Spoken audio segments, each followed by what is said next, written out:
अमिताभ जी, मौजूदा वक्त में कर्मचारियों ने अपने अपने काम को ईमानदारी से किया और दिखाया कि वो काम कर सकते हैं, लेकिन इस मौके पर उन्हें रिटर्न गिफ्ट बनता है क्या आपके जरिए?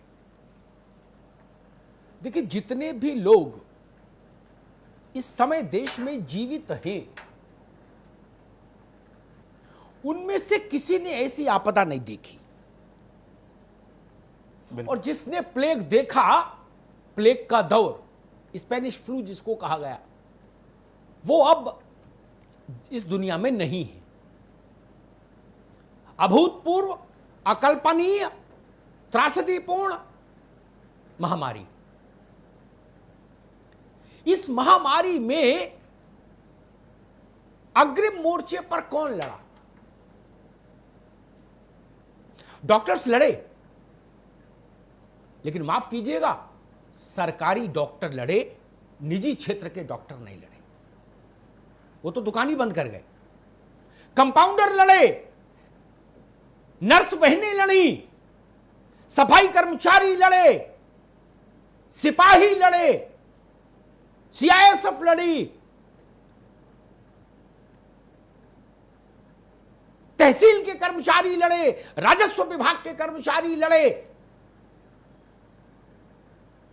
बाकी कौन लड़ा? बाकी कौन लड़ा? क्या यह सबूत बड़ा नहीं है? क्या यह सबूत इतना काफी इस बात के लिए काफी नहीं है कि एक कृतज्ञ राष्ट्र के रूप में हम इनके बुढ़ापे की के लिए पुरानी पेंशन की जो लाठी थी, जो इनसे हट गई थी, हटा ली गई थी, उसको वापस करें? इसलिए आज हम ये मुद्दा लेके आए। लड़ाई तो बहुत समय से चल रही है। एक दो बार पूर्व में मैंने विषय उठाया अलग अलग मंचों पर, लेकिन मैंने कहा ठीक है, सरकार है भाई, ठीक है, उसकी अपनी आर्थिक समस्याएं होंगी। लेकिन आज मुझे लगा हमने इनके माथे पर चंदन के रोली चंदन लगाया, कहा कोरोना वॉरियर है, देश इनका कर्जदार है। हमने उनके ऊपर जहाज से फूल गिराए, कहा देश आपका ऋणी है। लेकिन खाइयो ना पियो मेरी नीके रहियो, खाना पीना कुछ नहीं, अच्छे से रहना, यह आशीर्वाद नहीं चलता।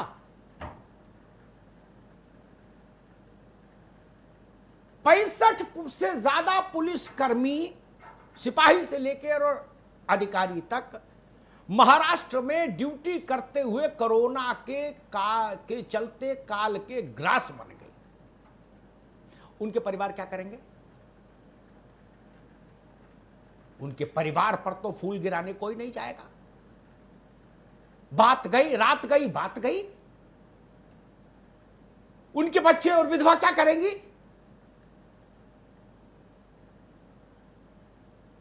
उत्तर प्रदेश, कोई प्रदेश ले लीजिए, अधिकारियों ने जाने गंवाई, तहसील राजस्व के कर्मचारियों ने जाने गंवाई, हमारे सिपाहियों ने जाने गंवाई, पैरामिलिट्री फोर्सेस के जवानों ने संकट झेला, पैरामेडिकल स्टाफ ने जाने गंवाई है। क्या हमारा कोई दायित्व तो नहीं है? क्या हम इतने कृतज्ञ हो सकते हैं एक राष्ट्र के रूप में? क्या हम इतने निर्धन रहे? आप आज भी, ये 1970 का भारत नहीं है कि अमेरिका से लाल गेहूं आए तब हिंदुस्तान का पेट भरे। ये वो भारत नहीं है। हम समृद्ध ना सही, विपन्न भी नहीं,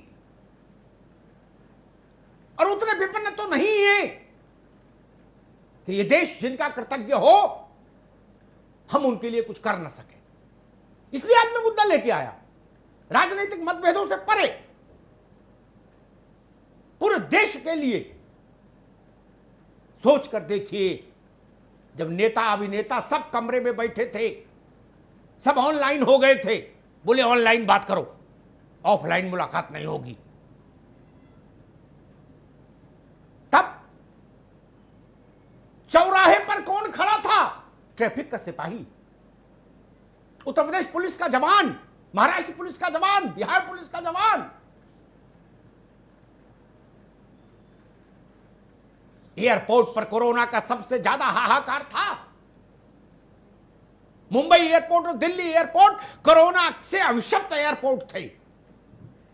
टांगे कांपती थी लोगों की वहां जाने की। गूगल में फोटो नहीं देख रहे थे डर के मारे एयरपोर्ट का, किसी को कहीं गूगल से कोरोना न पकड़ ले आके हमको।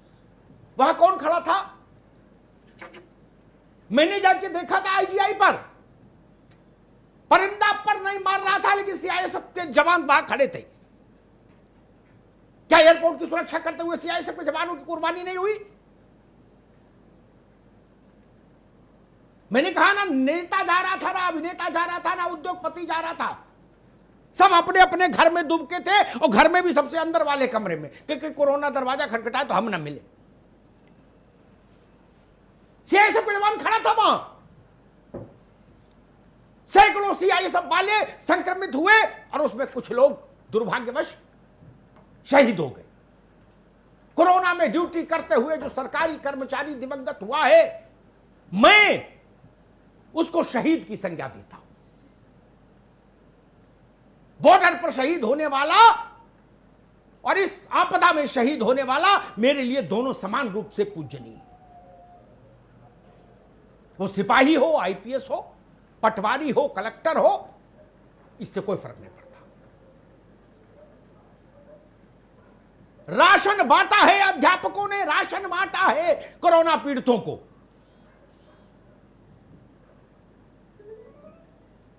दिल्ली में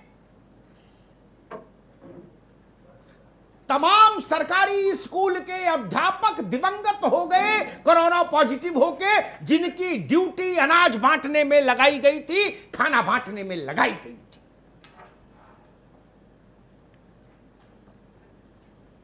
मंत्री जी तो नहीं बांट रहे थे खाना, विधायक जी भी नहीं बांट रहे थे खाना, तो स्कूल का मास्टर बांट रहा था जो अपने छोटे छोटे बच्चों को छोड़कर निकल गया। एलएनजेपी हॉस्पिटल के योग्य नौजवान डॉक्टर शहीद हो गए। ऐसे में कितने उदाहरण दूं? हम इनके लिए कुछ भी नहीं सोचेंगे,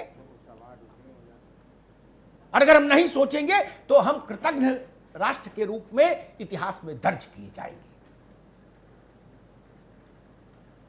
मैं सबसे पहले राजनीतिक लोगों के पास बाद में आऊंगा, उन लोगों के पास चलूंगा जो उस वर्ग का प्रतिनिधित्व करते हैं। सबसे पहले मैं आऊंगा रणवीर सिंह जी के पास। वो महासचिव हैं उस परिसंघ के जो पैरामिलिट्री फोर्सेस के जवानों के सेवानिवृत्त जवानों का परिसंघ है, यानी उनके संगठनों का महासंगठन। मेरे मन में उस वर्ग के लिए बड़ी श्रद्धा है।